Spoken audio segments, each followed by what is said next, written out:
ఉత్తరప్రదేశ్లో బుధవారం కురిసిన భారీ వర్షానికి మృతుల సంఖ్య 100 దాటింది. అనేక మందికి గాయాలయ్యాయి. ఉరుములు, పిడుగులతో కూడిన అకాల వర్షాలు, భారీ గాలులు రాష్ట్రాన్ని అతలాకుతలం చేశాయి. బాధిత కుటుంబాలకు తక్షణమే సాయం అందించాలని సీఎం యోగి ఆదిత్యనాథ్ అధికారులను ఆదేశించారు.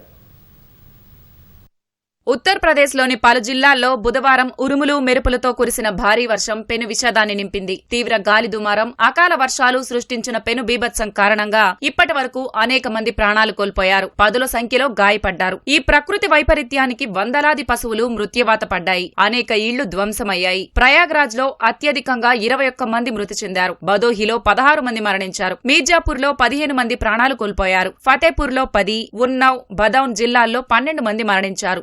కాన్పూర్, దేహాత్, సోన్భద్ర, లఖింపూర్ జిల్లాల్లో కూడా పలువురు ప్రాణాలు కోల్పోయారు. గాలివాన బీభత్సానికి ఆయా ప్రాంతాల్లో భారీ ఆస్తి నష్టం సంభవించింది. విద్యుత్ స్తంభాలు, చెట్లు నేలకూలాయి. పలు వాహనాలు దెబ్బతిన్నాయి. బరేలీ జిల్లాలో ఓ వ్యక్తి రేకుల షెడ్డు పైకప్పుతో 30 నుంచి 40 అడుగులు ఎత్తుకు ఎగిరి సుమారు 50 అడుగుల దూరంలో పడ్డాడు. అతని చేయి విరిగింది. వెంటనే స్థానికులు అతన్ని ఆస్పత్రికి తరలించారు.